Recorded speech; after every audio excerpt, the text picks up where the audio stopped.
नमस्कार दोस्तों, हर हर महादेव, ओम शिवाय नमस्तुभ्यम। गुरु जी के चरणों में कोटि कोटि नमन। जैसे कि साल 2025 शुरू हो चुका है और इस साल का पहला सोमवार बहुत ही ज़्यादा खास और विशेष दुर्लभ योगों में आ रहा है।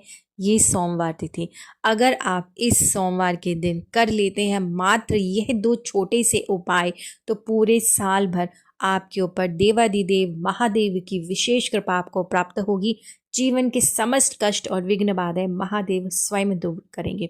जब कालों के काल महाकाल का आशीर्वाद प्राप्त हो जाए ना, तो आपके जीवन में कोई भी विघ्न बाधा आ ही नहीं सकती। तो गुरुजी ने अपनी कथा में बहुत ही अच्छे से ये दो उपाय बताए हैं, जिनको वहाँ से सुनकर आप तक बताने का प्रयास कर रही हूँ। मेरी पूरी कोशिश रहेगी कि आपको अच्छे से ये समझ आ सके। अगर कहीं भी कुछ भी आपको समझ नहीं आता तो आप कमेंट्स बॉक्स में कमेंट्स करके भी मुझसे पूछ सकते हैं। और मैं अपने सभी भाई बहनों से विनम्र निवेदन करती हूँ, जो भी वीडियो पर पहली बार आ रहे, मेरी पहली बार आवाज़ सुन रहे हैं, वीडियो को लाइक कर दें, चैनल को सब्सक्राइब करें और कमेंट्स बॉक्स में हर हर महादेव अवश्य ही लिखें। जैसे कि साल 2025 का पहला सोमवार कोई छोटा मोटा नहीं, इसलिए कि पूरी साल भर अगर आप देवादिदेव महादेव की विशेष कृपा प्राप्त करना चाहते तो ये जो मौका है ना, साल का पहला सोमवार का, इसे चूकना मत। कर लीजिए सिर्फ ये दो छोटे से उपाय। बेलपत्र से आपने यह उपाय करना है और आप सभी जानते हैं कि बेलपत्र महादेव को बहुत ज़्यादा अधिक प्रिय है।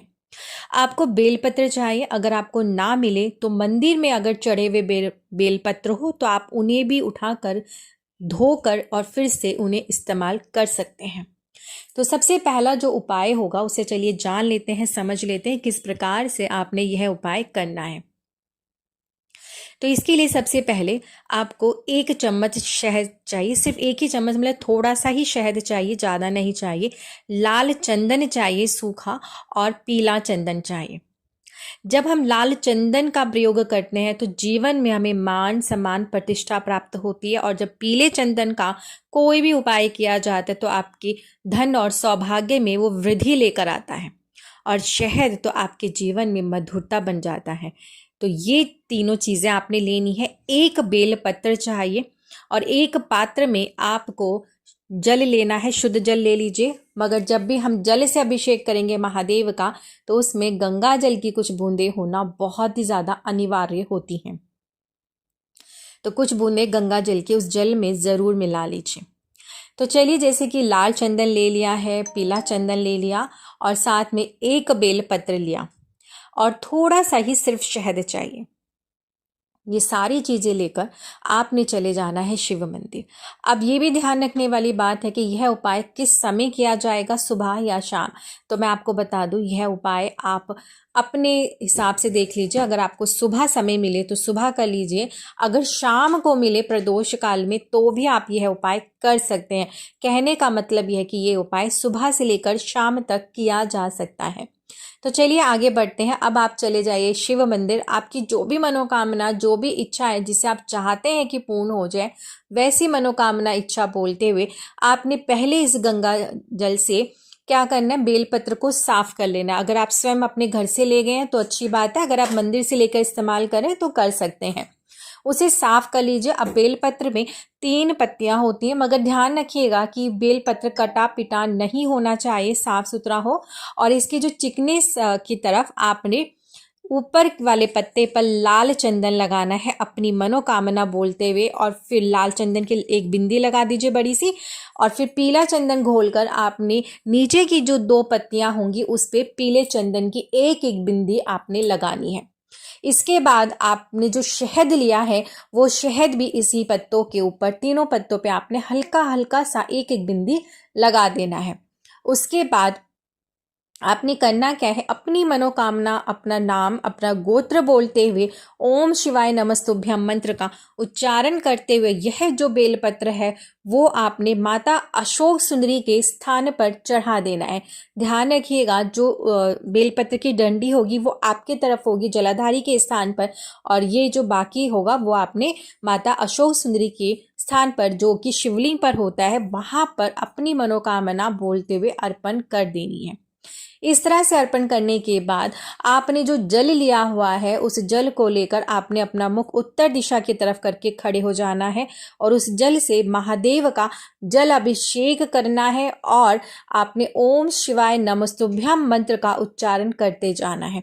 जब आप जल अभिषेक कर लें तो जलाधारी के स्थान से जो जल गिरे उसे थोड़ा सा आप अपने उसी लोटे में ले लीजिए और उसे घर लाकर परिवार के सभी सदस्य एक एक बूंद प्रसाद स्वरूप ग्रहण करें और थोड़ा सा जल आप अपने पूरे घर में छिड़कें।